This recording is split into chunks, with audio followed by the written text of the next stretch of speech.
저는요, 회사를 이렇게 좀 다니면서 사람들이 말하는 안정적이다, 뭐 이렇게 해야 된다 하는 것들에서 좀 벗어나서 좀 새로운 시도, 그리고 내 색깔을 내고 좀 내 보이스를 내는 그런 것들을 하고 싶다. 그리고 후에 나를 따라오는 사람들한테 어떤 좋은 영향이나 영감을 주고 싶다라는 생각을 하게 됐습니다. 여러분이 잘 아시는 에르메스의 버킨백이시죠? 버킨백 다들 갖고 싶으시죠? 엄청? 네. 그 버킨이랑 굉장히 오래도록 연인이었던 사람입니다.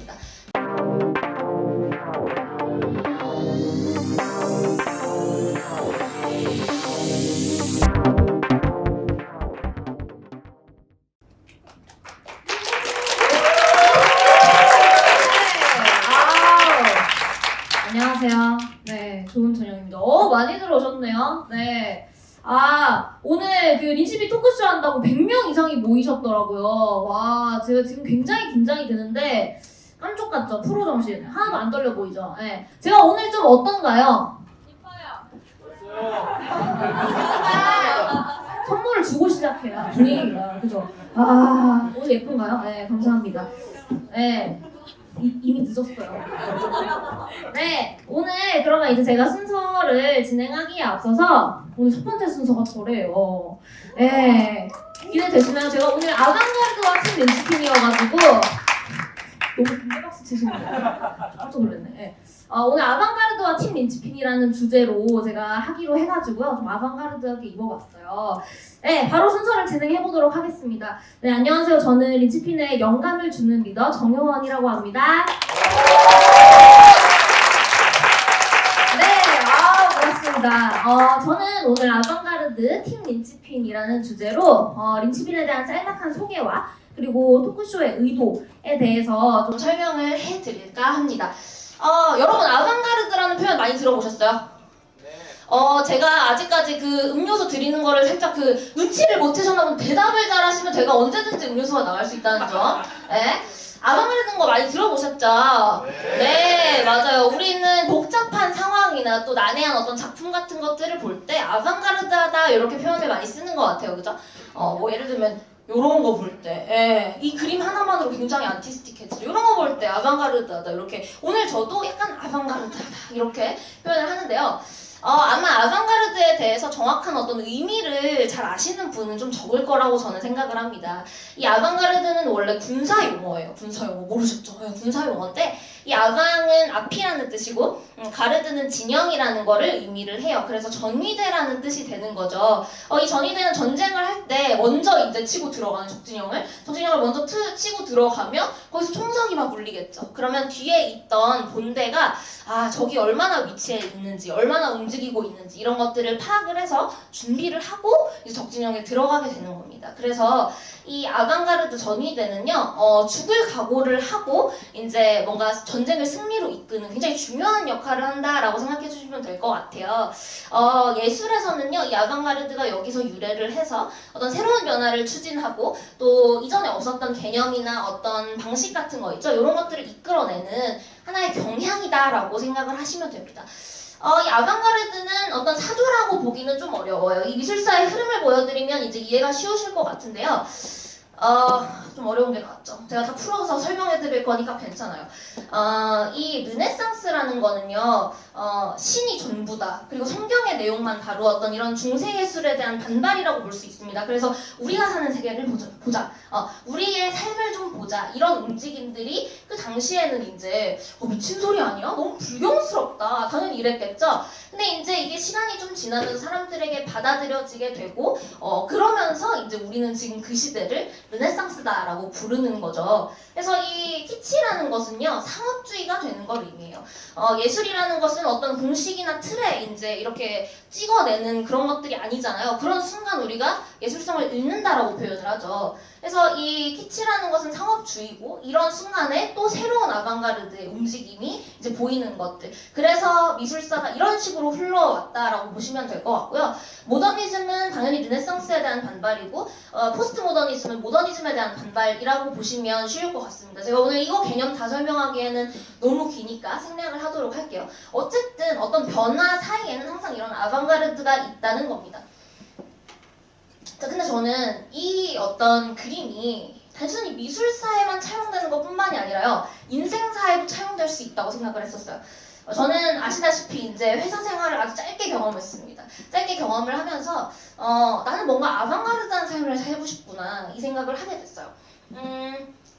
저는요, 회사를 이렇게 좀 다니면서 사람들이 말하는 안정적이다, 뭐 이렇게 해야 된다 하는 것들에서 좀 벗어나서 좀 새로운 시도, 그리고 내 색깔을 내고 좀 내 보이스를 내는 그런 것들을 하고 싶다. 그리고 후에 나를 따라오는 사람들한테 어떤 좋은 영향이나 또 영감을 주고 싶다라는 생각을 하게 됐습니다. 오늘 아마 오신 분들도 그러실 거라고 저는 생각이 들어요. 저는 인간에게는 자기의 발자취를 남기고 싶은 욕구가 다 있다고 생각을 하거든요. 근데 이 키치함을 따라서는요, 절대로 새로운 가치를 만들거나 어떤 기억되는 사람이 될 수 없습니다.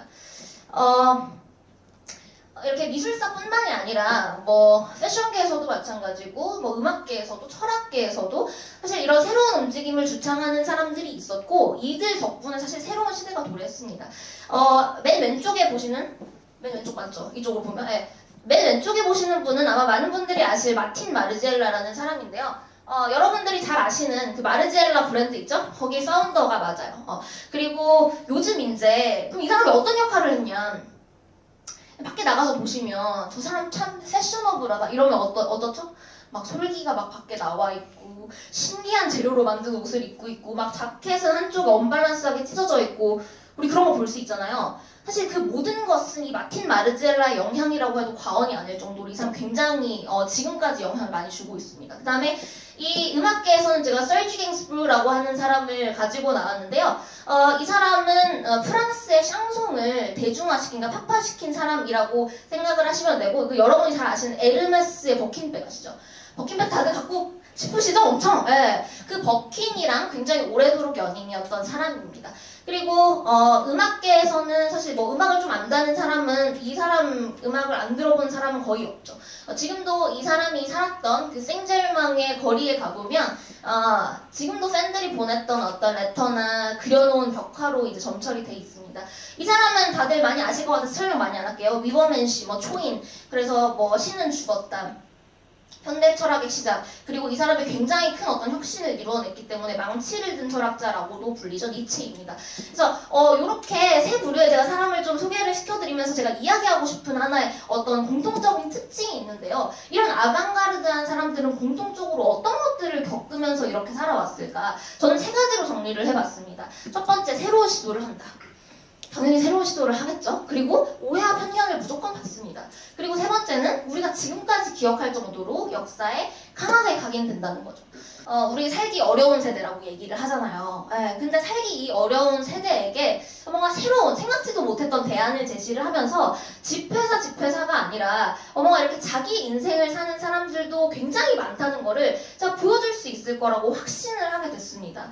저는 아방가르드를 생각하는 사람이고, 또 이 린치핀 안에는 이 아방가르드를 생각하는, 또 그런 삶을 살고자 하는 사람들이 모여있기 때문입니다. 그래서 저도 오늘 이 토크쇼도 이런 어떤 세계관에서 만들어졌다라고 보여드리고 싶어요. 글이 굉장히 많은데요. 제가 천천히 읽어볼게요. 똑같은 해석, 똑같은 설명, 누구나 똑같아져야 된다고 주장하는 종교, 도덕, 민주주의, 공산주의, 이런 것들은 결국 모든 것이 평범해져야 된다고 강제하며 문화를 따분하게 만들고 삶을 권태롭게 한다. 우리는 이런 사회가 되는 것을 극도로 경계해야 하며, 책임감 있는 개인이 기존 사회의 가치관과 다른 가치를 추구하더라도 사회는 그것을 허용해 주어야 된다. 사실 모든 인식은 누군가의 관점이며, 그런 점에서 기존 가치들도 누군가의 관점을 정당화하는 것에 불과하다. 그것을 다른 개인에게 강제한다는 것은 그에게 자신만의 생각을 멈추라고 강요하는 것이다. 각각의 개인은 자신만의 가치를 찾아가는 해석에서 삶의 의욕을 느낀다. 그런 창조적인 해석에서 위대한 작품이 탄생하며 그 결과물을 통해 수많은 사람들이 권태에서 벗어난다. 그러므로 개인의 해석을 가로막지 말고 서로의 창조적인 해석을 존중하는 사회를 만들어야 된다. 우리는 그것을 통해 자신만의 가치를 만들어 나가야만 한다. 그래야 삶의 의욕을 되찾고 현재를 그 자체로 즐길 수 있다. 제가 앞에서 소개했던 망치를 든 철학 니체의 글입니다. 여러분은 어떤 관점으로 세상을 바라보고 계신가요? 저는요, 자신만의 가치를 찾아가는 해석을 통해서 삶을 의욕적으로 살아가고 있는 분들을 약 2시간가량 지금부터 소개를 하고자 합니다. 그리고 이들을 통해서 여러분의 어떤 삶의 키치한 구석이 아방가르드가 될 수 있기를 기대합니다. 혹 당신의 삶이 여러분의 삶이 권태로웠거나 따분했다면 오늘 어떤 곳보다도 서로의 창조적인 해석을 존중하는 아방가르드한 린치핀의 토크쇼에서 삶의 의욕을 되찾아 가시길 바라겠습니다. 고맙습니다.